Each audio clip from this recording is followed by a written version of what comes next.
নমস্কার সবাই। এবারকার নির্বাচনের প্রাককালে এই পশ্চিমবঙ্গের কিছু অঞ্চল যেখানে মুসলিম সংখ্যাধিক্য, সেই সব এলাকার কিছু হিন্দু গ্রামের তৃণমূল সুপ্রিমোর স্নেহধন্য ইসলাম ধর্মের প্রভুরা সেই সব গ্রামে গিয়ে হুমকি দিয়েছেন এবং এমন সব কুকথা বলেছেন, যদি জোড়া ফুলে ভোট না দেওয়া হয় তাহলে মা বোনদের তারা গোডাউনে নিয়ে যাবে, এই জাতীয় উক্তি করেছে। আর এই সমস্ত উক্তি করার পেছনে রয়েছে ওই সন্দেশখালির শাহজাহান শেখের পিঠা বানানো। এই যে ঔদ্ধত্যপূর্ণ কথাবার্তা, একটা ধর্মের মানুষের পর যারা ভারতবর্ষে 100 কোটিরও বেশি মানুষ, এ রাজ্যে প্রায় 7 কোটির মতো মানুষ, তাদের উপর এই সংখ্যালঘুরা কি করে এসব কথা বলার সাহস পায়? একমাত্র তৃণমূলের মদতে এই কথাগুলো বলেছেন।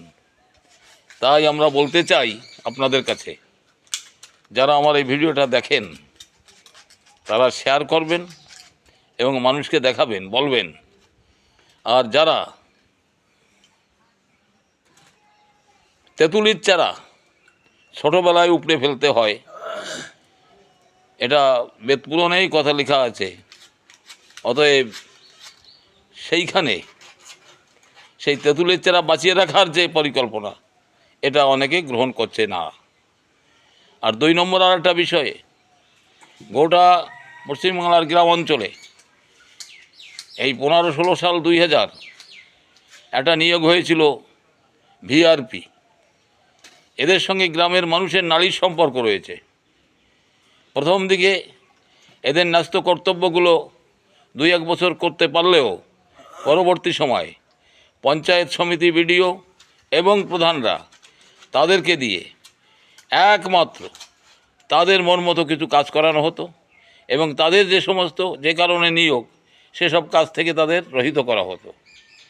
আমরা বলবো কি, যে এই গ্রাম পঞ্চায়েতগুলিতে যত কাজ হয়েছে, বিডিও এবং এই পঞ্চায়েত এবং পঞ্চায়েত সমিতি মিলে এই সমস্ত ভিআরপি শিক্ষিত বেকার ছেলে যারা এই কাজের সঙ্গে যুক্ত আছেন, তাদেরকে অস্বাভাবিক অমানবিকভাবে তাদের দিয়ে সমস্ত কাজ করিয়ে নেওয়া হতো।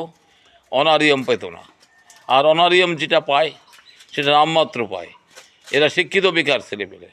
এই সরকারের কাছে তাই আবেদন করছে এই কর্মচারীদের পক্ষ থেকে, যে তারা তাদের ন্যস্ত যে দায়িত্ব, সে দায়িত্ব পালন করার সুযোগ এবং তাদের অনারিয়াম নিয়ে একটা বিচার বিবেচনা করা হোক। এটাই হচ্ছে তাদের বক্তব্য।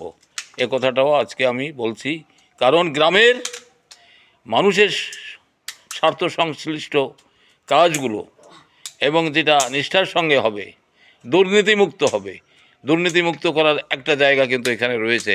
নমস্কার সবাই।